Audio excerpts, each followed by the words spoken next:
Hello, I'm John Alday, and today I will be demonstrating the simulation and demonstration of LAN creation using Cisco Packet Tracer with subnetting.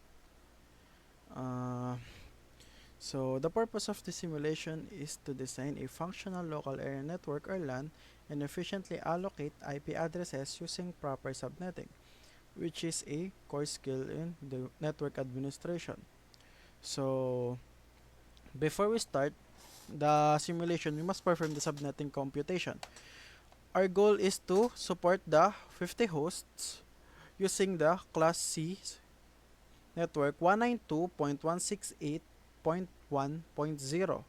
So, using the formula 2 raised to the power of h minus 2, we find that 6 host bits give us 62 usable addresses, which meets our requirement.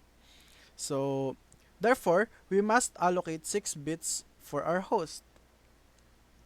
Since a Class C address has 8 host bits and we are using 6, we are borrowing 2 bits for the subnets.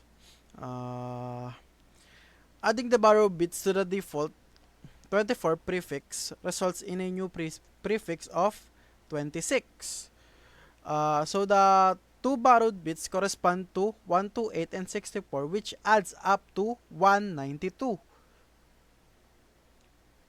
So the network address will be 192.168.1.0, and the broadcast address is 192.168.1.63. The usable address range starts at 192.168.1.1, and the last usable IP address will be 192.168.1.62.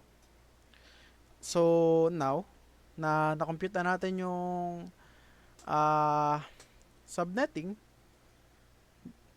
magpo-proceed na tayo sa simulation. Ayun, nandito tayo sa exciting part. Mag-start na tayo sa simulation. So, una maglalagay tayo ng switch. Then, pagka ng switch is maglalagay tayo ng tatlong PC. Di ko na ibahin yung name kasi okay na yun. Then, i-connect natin siya using copper straight through cable. Then, fast Ethernet,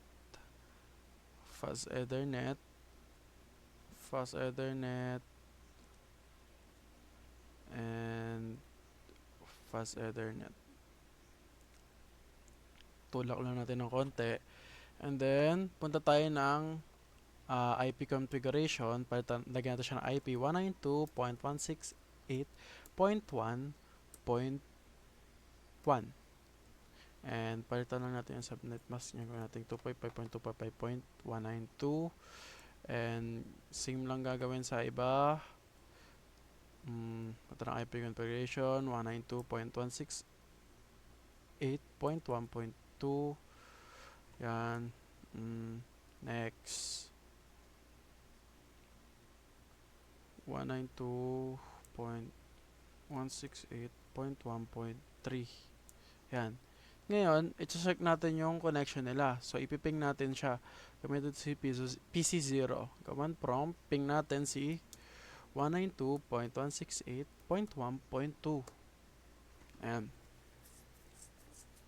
So, ayan. 0 lost. Apat yun na received. Goods. So, ping din natin si 192.168.1.3. So, ayan. So, titingnan naman natin kung gumagana yung subnetting natin. Ipiping natin is 192.168.1.65.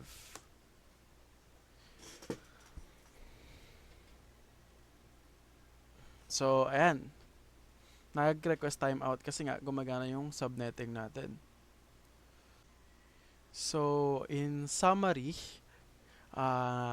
successful naman natin na i-demonstrate kung paano ginagawa yung local area network using Cisco Packet Tracer.